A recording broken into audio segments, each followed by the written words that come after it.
అందరికీ నమస్కారం. తెలుగుదేశం పార్టీ ముద్దు బిడ్డలు, అన్నలు, చెల్లెళ్ళు, అక్కలు, తమ్ముళ్ళు, మీ అందరికీ రా కదలిరా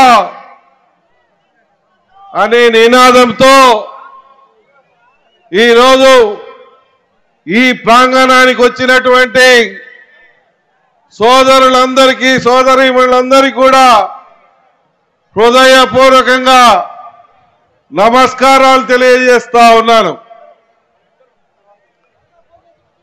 చాలా సంతోషం. ఎంతో పనుల కాలం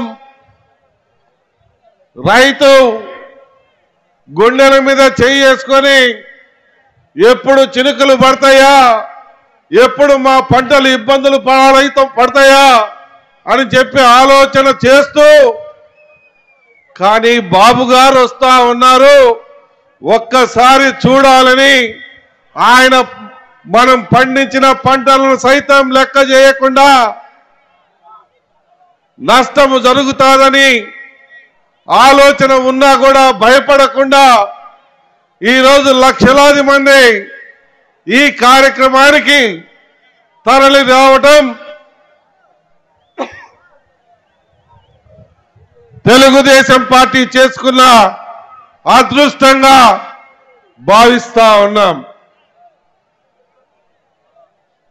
ఈరోజు ఎన్నికల శంఖారావాన్ని పూరించేదానికి మన పెద్ద ఆయన నారా చంద్రబాబు నాయుడు గారు మొట్టమొదటిగా మన ప్రకాశం జిల్లాలో ఒంగోలు పార్లమెంటు పరిధిలోకి రావటం, అది కనిగిరి గడ్డ మీదకి రావటం మన పశ్చిమ ప్రాంత ప్రజలందరూ చేసుకున్న అదృష్టంగా భావించాలి. ఈరోజు ఈ దుర్మార్గ పరిపాలనలో ఎన్ని రకాలుగా ప్రజలు ఇబ్బంది పడతా ఉన్నారో, ఎప్పుడు ఎలక్షన్లు వస్తాయా, ఎప్పుడు ఈ దుర్మార్గుడిని సాగనంపుదామా అని ప్రతి ఒక్కరు కూడా ఆలోచన చేస్తూ ఉవ్విళ్ళూరుతా ఉన్నారు. ఎన్నికలు వస్తే గుద్దులు కాదు, పీడి గుద్దులు గుద్దినట్టుగా బ్యాలెట్ మీద ఓట్లతోటి తెలుగుదేశం పార్టీ, జనసేన పార్టీలు గెలిపించేదానికి యావత్ ఆంధ్ర రాష్ట్రమంతా కూడా ఈరోజు ఉర్రు తొలుగుతా ఉంది. దుర్మార్గాలకు నిలయమైపోయింది ఈ ఆంధ్ర రాష్ట్రం. ఏ దాంట్లో తీసుకున్నా స్కీములపై స్కాములు వస్తా ఉన్నాయి.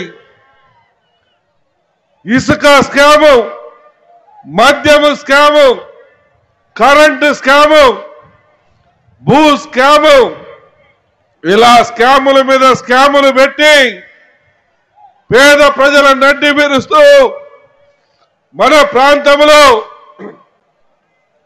వెనుకబడ్డ ప్రాంతమైనటువంటి మన ప్రాంత ప్రజలకి తీరని అన్యాయానికి గురి చేసినటువంటి ఈ దుర్మార్గ ప్రభుత్వానికి చమరగీతం పాడాల్సిందేనని మీ అందరికీ మనవి చేస్తా ఉన్నా. ఎందుకంటే గత 30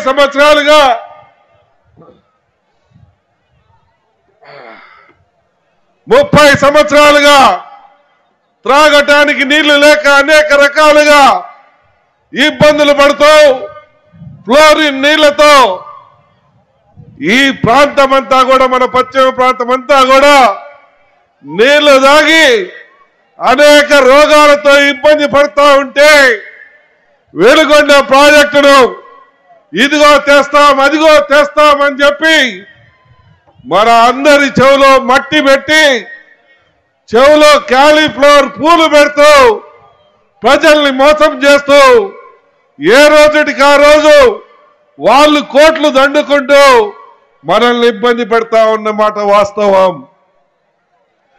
తెలుగుదేశం ప్రభుత్వం నిర్లక్ష్యం చేసింది అని అంటా ఉన్నారు. మీకు సిగ్గాడు లేదురా కూత కూచేదానికని నేను అడుగుతా ఉన్నా. తెలుగుదేశం పార్టీ ప్రభుత్వ హయాంలో 1700 కోట్ల రూపాయలు ఖర్చు పెడితే మీరు ఈరోజు ఈ ప్రభుత్వం అధికారంలోకి వచ్చిన తర్వాత మీరు ఖర్చు పెట్టినది కేవలం 700 కోట్ల రూపాయలు కూడా ఖర్చు పెట్టకుండా ఈ అమాయక ప్రజల్ని ఈ సంవత్సరం అని చెప్పి చెప్పుకుంటూ 4.5 సంవత్సరాలుగా మభ్యపెట్టి ఇబ్బందులు పెడుతున్న మాట వాస్తవం కాదా అని నేను అడుగుతా ఉన్నా. ఎంత దుర్మార్గం! 2019 ఎన్నికలకు ముందు వెలుగొండ ప్రాజెక్టుని తెలుగుదేశం పార్టీ నిర్లక్ష్యం చేసింది. మేము వెలుగొండ ప్రాజెక్టును పూర్తి చేస్తామని చెప్పి అధికారంలోకి వచ్చారు. ఎవరు నిర్లక్ష్యం చేశారు? మీరు పెట్టిన కాంట్రాక్టర్లు కోర్టు కేసి ఆ రోజు పనులు జరగకుండా అడ్డుకుంటే దాన్ని చంద్రబాబు గారు అన్ని రకాలుగా మాట్లాడి కాంట్రాక్టర్ని ఒక కొలిక్కి తీసుకొని వచ్చి ప్రాజెక్టు పనులు మొదలయ్యే విధంగా చేసి 1700 కోట్ల రూపాయలు నిధులు కేటాయించి పనులు శరవేగంగా జరిగేలా చేస్తే మీరు ఎంత మాత్రం ఈ ప్రాజెక్టు మీద చిత్తశుద్ధి చూపించారు. ఇది దుర్మార్గం కాదా? ఈ అమాయక ప్రాంత ప్రజలు ఉన్నటువంటి ఈ ప్రాంత ప్రజల్ని అమాయకత్వాన్ని సొమ్ము చేసుకోవడం కాదా అని నేను అడుగుతా ఉన్నా. ఎంత దుర్మార్గం!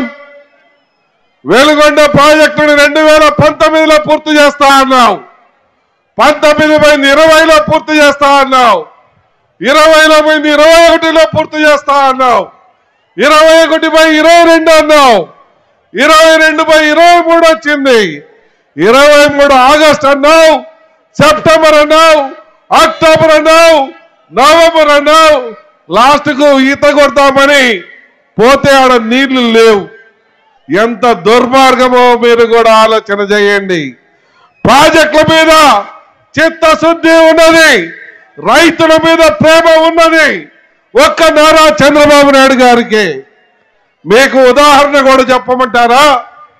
2014-19 తెలుగుదేశం పార్టీ అధికారంలో ఉన్నప్పుడు ఇరిగేషన్ అధికారుల దగ్గరికి కానీ,